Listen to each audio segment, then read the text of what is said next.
This is SimNews.TV and you're listening to the Superleague Show.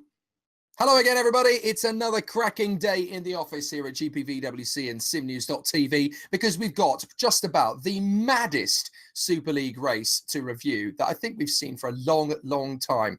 Who'd have thought that nobody could successfully call what tyre they should or shouldn't be on, except for, surprise, surprise, Rudy Van Buren. More on that a little bit later on. But I'm Jake Sanson, once again in the chair, and beside me are Ben Willis and Kacper. Hello, Ben. Hello, Kacper. How are we doing? Hello.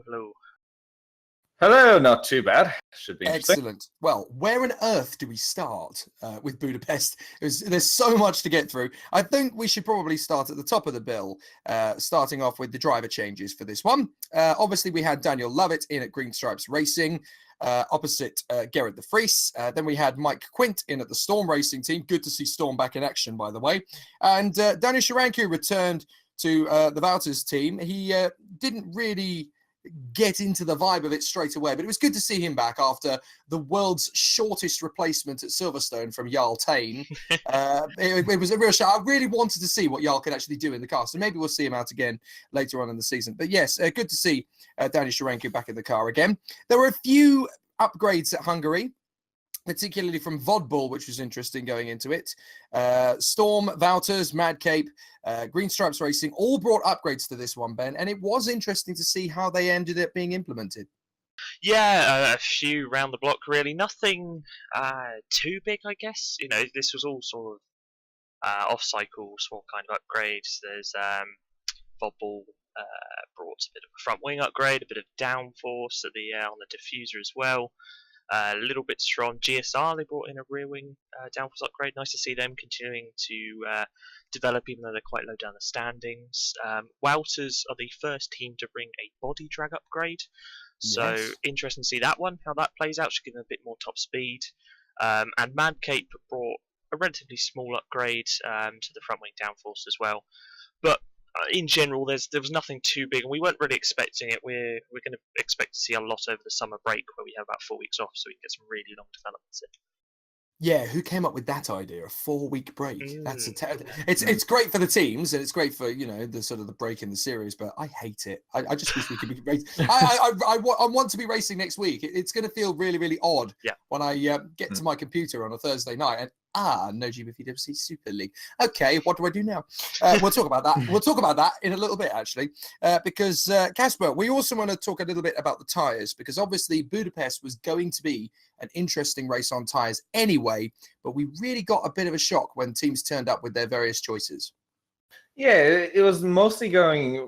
We've seen again. Most teams went for and now it seems like the safe bet of the three soft tires.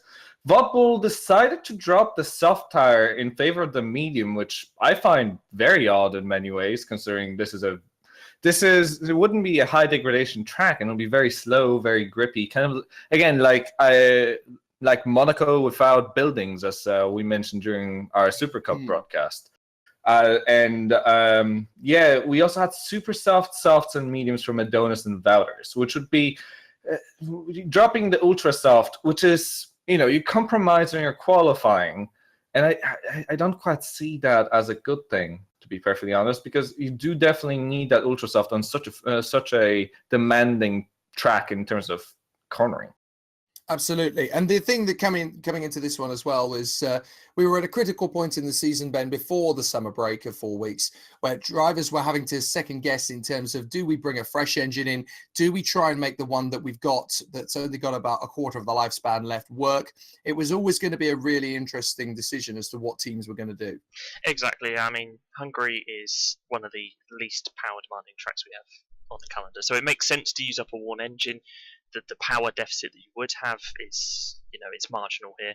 However, there were a few people sort of cutting it a little fine for my liking. Van Buren, 22% engine that he decided to use, which is extremely close when you consider some tracks were using up to 30% on an engine. Now, if you can manage it fine, then it's not too big a deal. The other one to point out is Lopez on a 25% engine, another really really close to the limit one.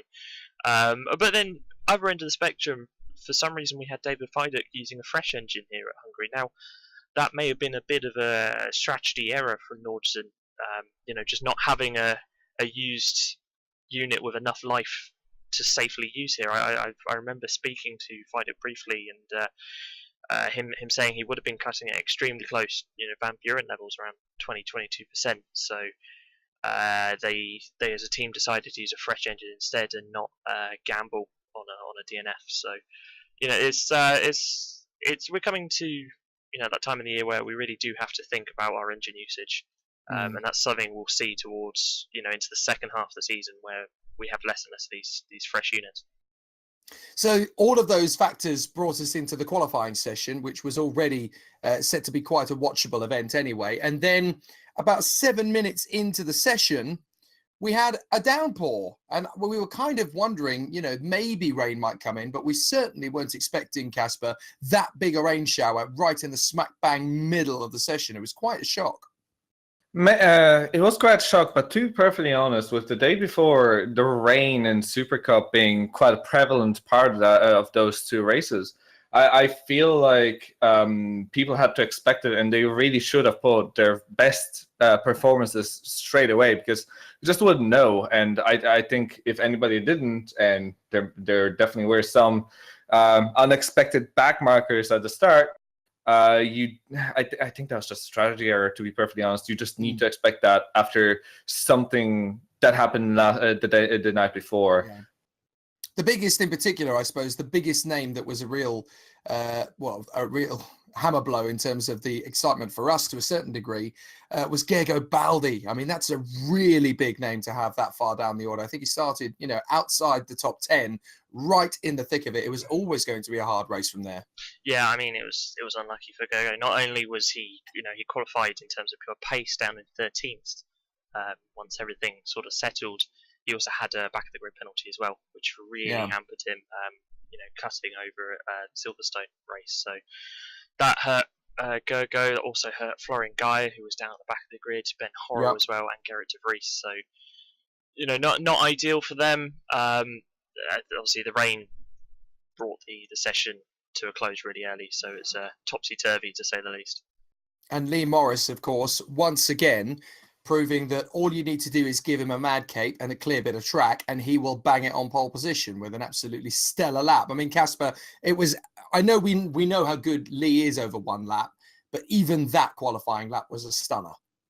I mean, it was absolutely amazing. 3/10 up. Of course, they didn't have the time at the end to put the cleanest lap in, but for him to put a lap as fast as this, so quickly and so confidently, so early on in a qualifying session, that's very impressive out of that Matt Cape. Especially, again, it's not exactly the best developed car on the grid by any means. No, indeed. And then, of course, we got ourselves into the start of the race, and it was the Estonian Risto Kacper who really put the cat amongst the pigeons. Banzai off the line, a huge charge for the first corner, and initially led. I was starting to think, Ben, that maybe, certainly in the first part of the race, this was going to be Risto Kacper's shining moment. He was really in control in the early stages. Yeah, I mean, we all thought the same. Risto has not had the best of luck. I think he'd be the first to admit. Start of the season, it's not gone well for him at times, and everything looked to be going well in the first sort of few stints. He put in some great laps in what were really awful conditions, loads of spray, really hard to see. There's only one line. And then he changed onto the soft tyres, onto slicks even, and it all just went a bit wrong on his outlap. He just ran a little wide at turn 5, and that sucked him straight off into the wall. No front wing, and suddenly he's finding himself doing another pit stop, and that killed his race there and then. Yeah, it was.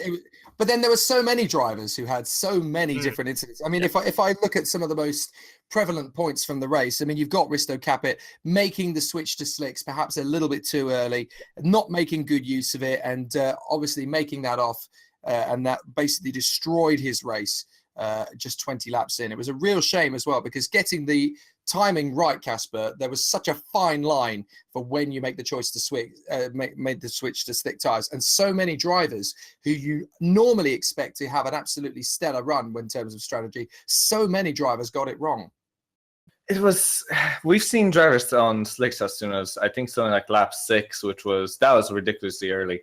But I think what was quite telling was we have had drivers on intermediate tires, I think up until about lap 50. The crossover was literally from about lap 20 to about lap 50. We had 30 laps of people being on both types of tires and both being competitive. It was very, very fascinating. And I think that it was very tough call to make, because even up at around lap 35, 40, the slicks were just about getting really, really quick. But you still had fairly narrow racing line. And if you made a small mistake, as we may come to certain drivers who did make those mistakes, it was just a one small few centimeters and you were off. You just had no control. It was so wet offline. Yeah, and we have to talk about a few drivers who obviously did end up making some howlers. We look at David Francic and Bart de Vos.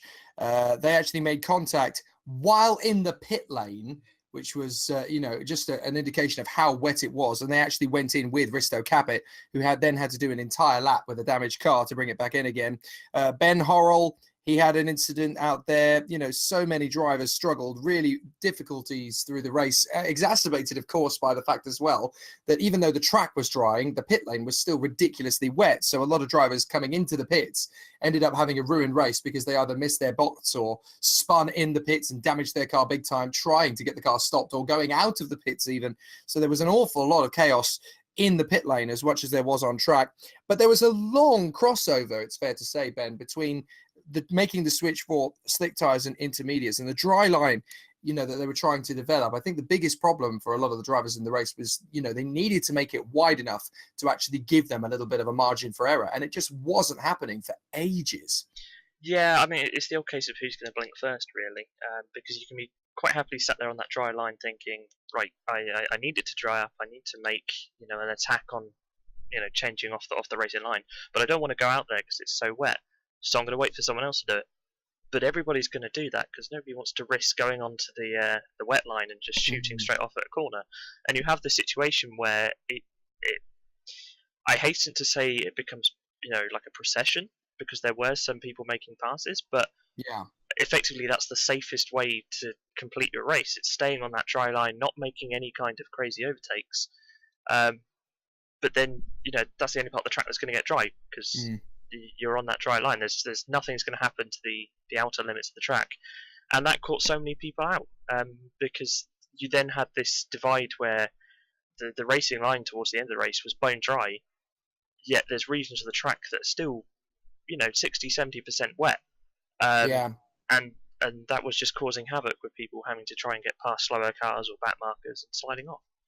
Yeah, I tell you, one of the most painful races to watch, other than Risto Kacper's, where he was constantly trying to fight his way back, and you could hear it afterwards in Risto's voice. He was so devastated that the chance to win the race was gone. He did his best to hide it, but he was not happy with himself at the end of the day. But Florian Geyer, I mean, after the glory that was the British Grand Prix, the way he beat Rudy Van Buren in a straight fight was so masterful. And yet here, I think he went off on 23. He went off on lap 40, went off on lap 53. There's so much damage to his car at one point. I think he ended up 4 laps down by the end of the race. When have we ever said that about Florian Geyer? But he did the right thing, Kacper. He kept on going. He kept on bringing the car around. And he did end up, through other drivers retiring and other incidents, get himself into the top 10, despite being 4 laps down. So that's crucial points in the championship still. Yeah, it is crucial to still to keep going. I mean, that's the main thing in racing, as always. Keep going, and there's always a chance for you to get points. And a single point can decide championship, or whichever place it can. A single point can make a massive difference. And again, here, Florian Geyer, 6 points. That could be big at some point. You never know. And it's just such a disappointing race, to be honest, from Florian. It was a very tough race, as we've seen from everybody else, but I still would have hoped for a little bit better from Florian, especially after such a fantastic race last time around. Well, hopefully this is going to be the last time we're going to see him in this kind of a unlucky form. Yeah, absolutely. Talking about luck, I mean, he had no luck in qualifying. because he didn't set a time, so ended up starting 18th thanks to those back of the grid penalties for his rivals. But what a stellar start. I mean, he just shot through the field in magnificent fashion. It was like watching a steak night through custard at times, absolutely pouring his way through the field, passing cars like crazy. It was amazing to watch. And I was genuinely starting to think at one point, Ben, maybe Fran Lopez might even be able to get himself on the podium. It was amazing to watch.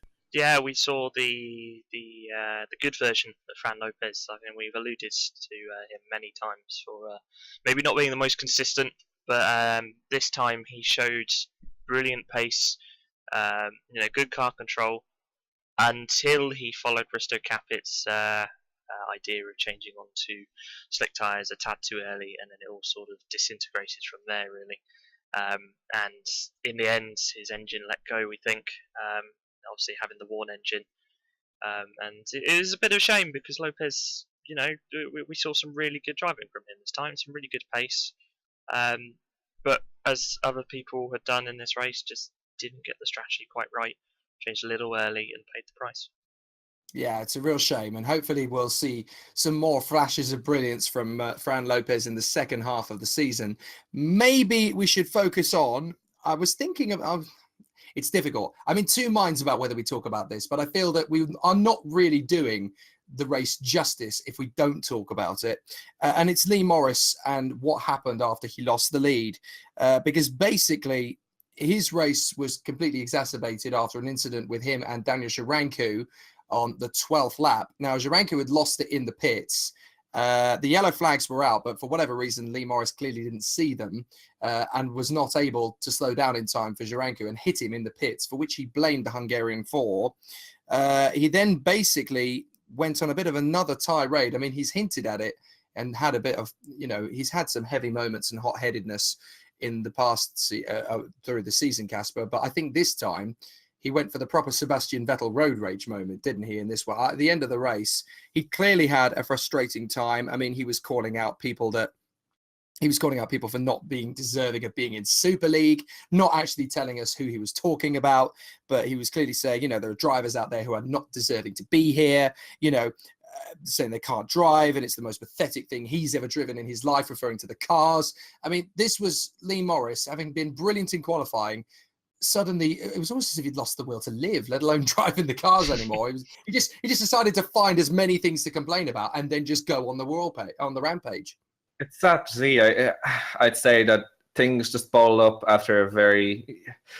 If things happen to you so early on in the race and you just can't keep it out of your head, it bubbles up. And over the following an hour and a half in the car, and you still having mistakes along the way, and just everything balls up in you. So I presume what we've seen is just an absolutely incredibly frustrated Lee Morris, and I think he completely let go of his stops, and may have hopefully regrets a little bit of how big of a rant it was. Yeah. Let's hope he does, because a lot of it was quite a. I don't think this is actually very good for his image, nor for anybody around him, really. Yeah. I mean, from his argument, he's always said, this is who I am. This is how I portray myself. I am not going to shy away from, saying what I think. There has to be a point to a certain degree, Ben, when you can say, well, yeah, that's all very well and good. And, you're allowed to be yourself and you're allowed to say what you think up to a point, because it's not just you bring into disrepute, and it's not just your reputation you tarnish at the end of the day, especially when you're an athlete racing in a particular brand. You have to be very careful how you handle yourself and how that looks to other people. Exactly. I mean, this is nothing new from Lee. He's always been known as a hot-headed character, and it almost influences racing. We've seen some great drives from him. He's very passionate about his sim racing, what he does, and that's a good thing, being passionate about it.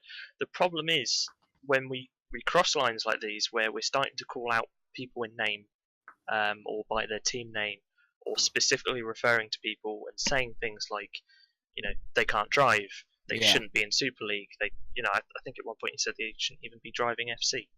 Now, there's a line that needs to be drawn. I refer to Rule I think off the top of my head, 25.1, which is about GPVWC code of conduct.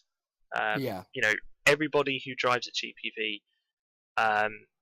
is representing the league when they're driving on track, when they're on a broadcast. You know, that there has to be a limit. They are sort of upholding the integrity of the league, and I think that has been brought into disrepute here. Whether there'll be action on it is obviously not for us to judge. That's for the DC and for the heads above. And it's a shame because it's put a little bit of a bummer on what was, from the neutral point of view, a really exciting race. Yeah, it is a difficult position to be in, and I obviously don't want to spend too long talking about it, but obviously in the summer break, maybe there is an opportunity for all parties involved to take stock, to be reflective, to kind of realize, you know, we kind of have to make steps forward to improve this from all parties, not just one in particular. Exactly. Everybody's got to work together on this to make sure that, you know, the second half of the season is a lot more pleasant in terms of atmosphere. I know that over the course of the next 4 week, drivers are going to be working very, very hard indeed in all weather conditions, as many circuits as they can, to get on top of their machinery, to actually do as much as they possibly can. And that is the only way to move forward. You know, the more confidence that drivers have in themselves, in their cars, in the situations they're presented with, then the better off they're going to be. And obviously how drivers will react to them and how the officials will deal with those incidents is going to be more professional. So hopefully that is what's going to happen over the next 4 weeks, and we can draw a line over it. We've made the point. We'll now move on. That's my hope. I think I just, the only one thing I'd add to that would be, we all are here to enjoy ourselves with racing. We all love racing. Let's be honest, that's why we're all here. Yep. And something like this can ruin somebody's love for the sport, love for the group of people around them. And I think that's, if you have a negative aspect like that, I think that needs to be sorted out, because we want this whole community to be as close-knit as we can, because we're not a big community, and we really would love to be, we should not be dividing ourselves like this. No, absolutely. Hopefully it'll be sorted in time for the next round of the championship at the Nürburgring. We've got 4 weeks to do it, so let's take some positive action. While we go back to the basics of Budapest, though, the other Mad Cape driver, Nick Rowland, did not exactly cover himself in glory this time, although for a long time in the race, Ben, it looked as if he was going to. He had really taken a step forward this time, but once again, just that subtle little error, and that's all it took, into the wall, and that's now 4 DNFs in the row. The pressure has got to be mounted on Rowland. Yeah, I mean, I'll admit I may be a little too harsh on Mr. Rowland last time, and for the majority of this race, he drove a really good race. He had some really good battles. He was up in the top 5, top 6, you know, in that area, and he was on course to score some brilliant points for Mad Cape, his first points of the season. You know, points Mad Cape desperately needs in the team's championship to solidify their 3rd position, but made an error, and I can't even really blame him for that error, I guess, because it was into turn 4. It's an off-camber corner. We've already got this extremely dry one line through the corner, and it's suddenly extremely wet off it, and it's just so easy to just touch half a rear wheel onto that wet track, and bam, you're off. So I don't want to be too harsh on him, because I think for the majority of the race he drove a brilliant race, and he deserves some points from it. Unfortunately, he's had an off, and now it is 4 DNFs a row, and that's going to start looking bad. Hopefully he has turned a corner. He's shown he can battle well, and you know, after the summer break from Germany, when he's had a bit more experience in the car, testing over the summer, you know, we'll see some good, strong finishes from Rowland. Yeah, we're really hoping for that. And then, of course, the rest of the Grand Prix was basically getting to the flag, wasn't it? Whether you were dragging your cars with broken limbs over the line or not. But it was so difficult. We only had 13 cars actually finish the race as classified runners. Both of the green stripes, it was agony to watch Kacper, because both drivers, Gerrit de Vries and Dan Lovett, the new boy, they brought both green striped racing cars home and in the points. But because they were so far down, they couldn't actually be classified as finishers. So a double points finish for GSR gone. But you have to say, from Dan Lovett, I suppose somebody was going to draw the short straw and go for slicks, but we never expected anybody to go for slicks that early. And that's now the biggest lesson, really, that Dan Lovett could have possibly earned.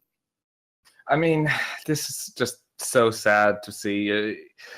It was a perfect opportunity for them to get points and to be I think it was such a rookie error again. He was doing his debut in very difficult conditions, and it was good to actually see him finish because again, so many people didn't. Yeah. But the problem is, you just, if you're this inexperienced, you shouldn't be doing this big of a gamble in such difficult set of cars as these are.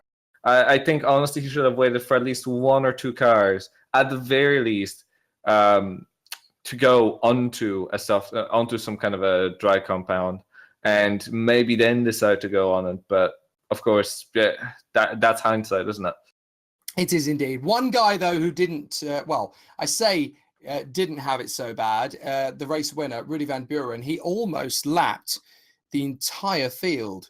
Unbelievably. I mean, only 2 other drivers have actually done that before in Super League, so he could have been the third, but it is absolutely incredible to consider, he almost got the job done, but even he was struggling in the conditions, Ben, so it's clear that, nobody was safe from mistakes. But of course, there is an argument to suggest that because we had a much slower race, maybe, taking that gamble on an engine with 22% life was worth it in the end. Yeah, I mean, I was about to say he made it look easy, but then I think he'd be the first to admit that was a very hard race. Nobody made that look easy. No. But he was just so dominant, wasn't he? Like, I'm running out of things to say for Rudy in his performances, because they are just getting ridiculously stunning. But of course, everybody had their mistakes. Van Buren made a few little wobbles out there, and there is an argument to be made that being up front, being so far ahead, allowed him, maybe just to stick it in boost 1 and save that engine for as long as possible and get to the finish and not DNF unlike Lopez. So, a masterfully driven race there from Van Buren. I sort of do feel for David Fidett there in second, who was something like 80 seconds off. Nobody could really hold a candle to Van Buren out there. Brilliant drive. Yeah, he did pretty much dominate proceedings in the end. A couple more drivers that are worth picking out. Thomas Hinz did a fantastic job in 4th position. Really smooth drive all the way through. I was absolutely jumping up and down rooting for Maurice Brackharn at one stage. I mean, he got as high as 3rd, Maurice Brackharn, who's still, very new to the Adonis car as teammate to Fran Lopez. He almost had a podium out of the race there before he finally dropped it. But opportunities there from several drivers in the field, actually. Kacper, particularly when you consider that, that was a race where several drivers could have really showed their hand and put on a great display. And so many got the opportunity to. I mean, we should have had Alex Cooper right at the front end at one point as well. I mean, Alex Cooper was looking really, really strong, making the intermediate tires last longer than anybody else and with good speed. And it was almost, he changed the slicks before he was confident on them, but because he felt he had to, because everyone else did. So many different factors in this one. Yeah, and it was the same with Brackharn. He was also on intermediates for about as long as Alex was, or even longer. I think he may even have been the last one to change onto slicks. I'm not entirely sure. But what a great... I think this race was so much about not making mistakes. It was a fantastic drive until that one mistake late on from Brackharn, to be honest. And he could have done it, but then again, anybody could have done it, nearly. It was so much about just keeping it right. And again, Hinz was a perfect example of that exactly. Absolutely a clean race, and maybe he wasn't the fastest on pace compared to other drivers, but he was absolutely there, and his drive was stunning. Other drivers, I think most of them had a chance to be on the podium at some point until they made a mistake. Yeah, there's so many drivers who didn't make the flag. I mean, you look at some of the bigger names. Obviously, we've already mentioned Daniel Sharanku. His teammate, Gego Baldi, only made it to lap 21, would you believe? Absolutely astonishing that he retired from the race. Bardevosh, obviously, in the incident we mentioned earlier on, he was badly damaged as a result of that. Tobias Olsen, who was looking really confident at one stage, he retired from the race. Fran Lopez had that engine failure. Nick Rowland out of the race with his mistake, and so many other drivers losing time. But the top 10, Rudy Van Buren winning by 81 seconds. One more lap, and I think he would have won the race by an entire lap to David Feidek in second place. Risto Kacper, his teammate at Vodbull, not able to get his first victory of the season, but his teammate Rudy Van Buren getting the job done. Kacper in third. From Thomas Hinz, Alex Cooper, and David Francic rounding out the top six, despite, in David Francic's case, being 2 laps down. Lee Morris was a very disappointed 7th place. From Maurice Bracquant, Menno Klont, and Florian Geyer. Really, really interesting race, that one, and that's definitely not the order I think anybody would have predicted going into that race. So I think it's worth getting to the best and worst time of the race. Ben Willis, I want to ask you, who was your best driver of the weekend? Who really stood out for you? I think credit has to go to everybody who finished that race, because it was so tough, really tough conditions. And I think just to get to then, even if it was 13 laps down for Mr. Daniel Lovett on his debut, that's still an achievement to get to the end. For a debutant. Oh, yeah, exactly. But it's hard to look past Rudy Van Buren. So dominant out there. As I keep saying, I run out of words to describe how good he has been in this first half of the season, and this race he just underlined that really. Okay, so RVB is your best. Who would you say was your least impressive driver? Who got your wooden spoon here at Budapest? It's going to have to be someone like Daniel Sharanku, who retires yet again, and Wouters are really starting to struggle now in terms of team positioning. Obviously, they've had bad luck, but Sharanku is now retired quite successfully for a few races, and it's just not looking too good there. Okay, fair enough. Let's turn to Kacper Kolodicic. Who is your best and who is your worst drivers? Who would you go for on this occasion? I mean, I think Ben said it exactly with best drivers. Best driver, I mean, it is hard to look past, really, isn't it? He did make one mistake, I think, throughout the entire race, which probably is the least of anybody throughout. And I think it just shows that everybody finishing again is worthy. But RVB, I mean, there literally is no one else to pick at this point, really, is there? Yeah, I suppose not. It's a really good argument. Well, Thomas Hinz maybe as well. I haven't seen him make a mistake, to be honest. Thomas did do an absolutely cracking job. He didn't have the pace to win the race, but he certainly had the fluidity and the flexibility through the race to really make the car work and bring it home in P4. Very, very strong performance from Thomas. Your worst driver, Kacper, who would you say? Worst? Oh, tough choice, but to be honest, I think as much as we have praised him for the best driver last time around, Florian Geyer, I honestly think that as much as this was tough, a driver of his caliber shouldn't have crashed it so many times. I understand your point there. Yeah, it was a difficult situation, and it just didn't seem to have a good strategy underneath them.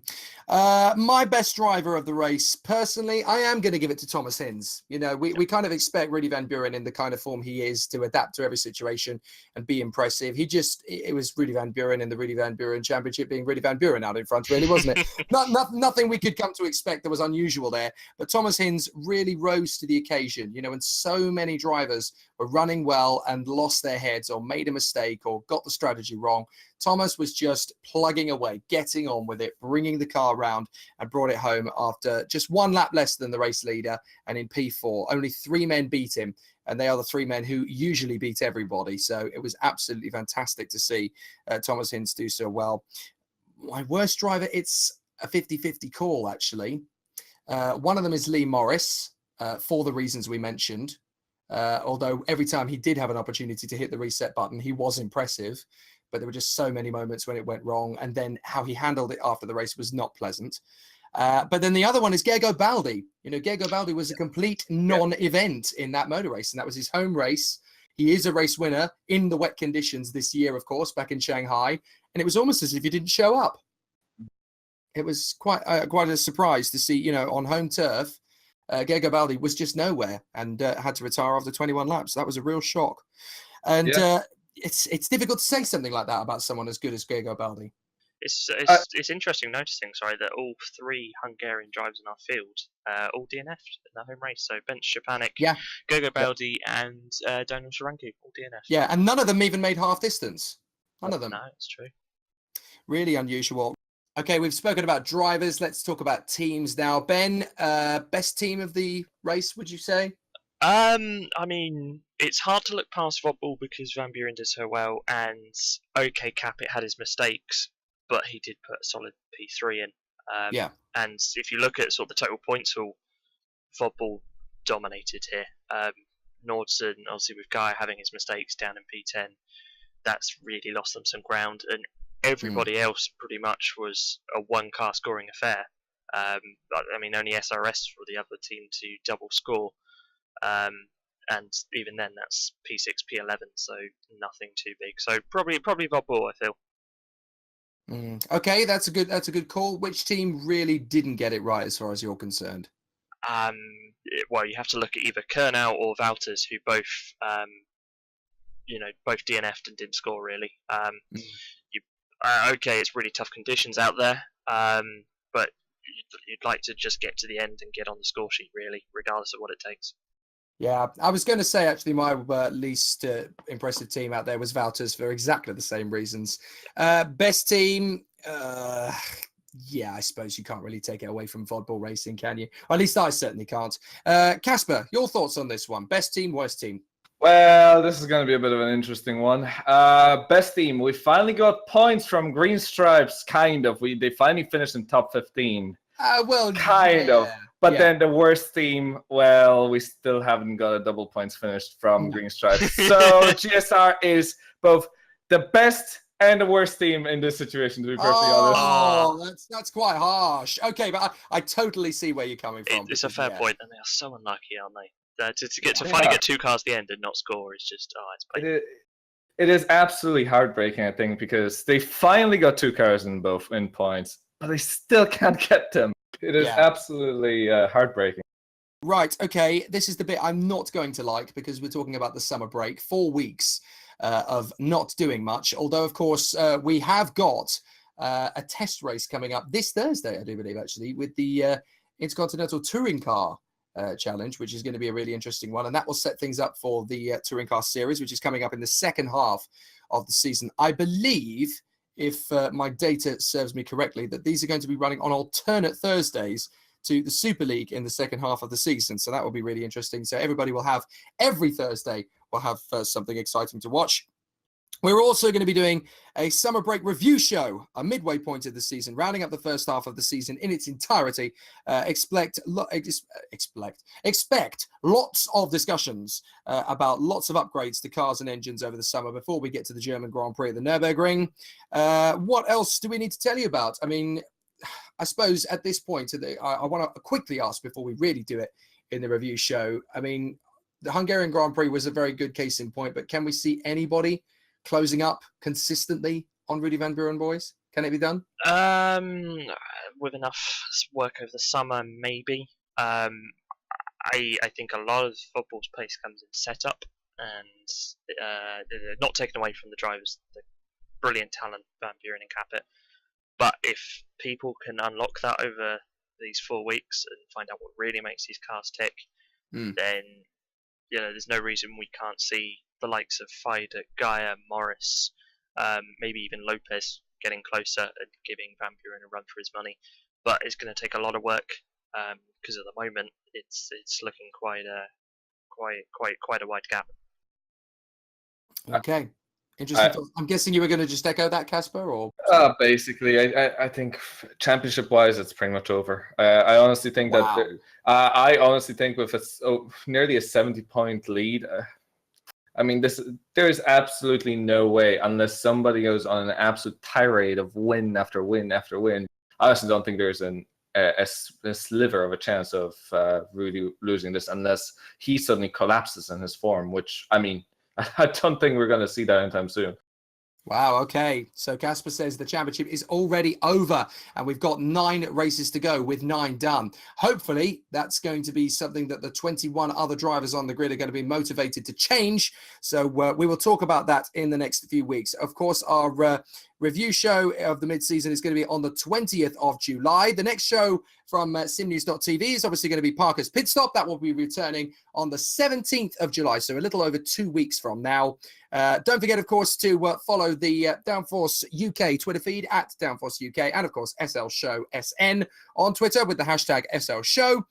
We've still got more great content for you on GPVWC.com as well. Keep up to date with that, especially if you want to get onto the live feed on Thursday night and have a proper giggle at the fat commentator spinning around in circles in the touring cars. Please do that. Please do that, because it'll be a great laugh for everybody, and it'll be a nice bit of light relief in the 2017 championship season. A huge thank you once again to Ben Willis and Kacper, my panelists for the evening once more, as always. Thank you, gentlemen. Thank you. My pleasure. And now that we have finally got to the end of what has been an amazing week and a half for the GPVWC Super League, the Hungarian Grand Prix is finally dissected and analysed. Van Buren's still on top form. Everybody else second-guessing everything. How do they change it? 4 weeks of the drawing board and an awful lot of strategy rethinks are needed before we go to the Nürburgring. But can it be done? Well, it's GPVWC, so don't give up hope just yet. It might be about to turn the screw. My name's Jake Sanson. We'll see you again for the Super League show for our mid-review on the 20th of July. Until then, bye for now.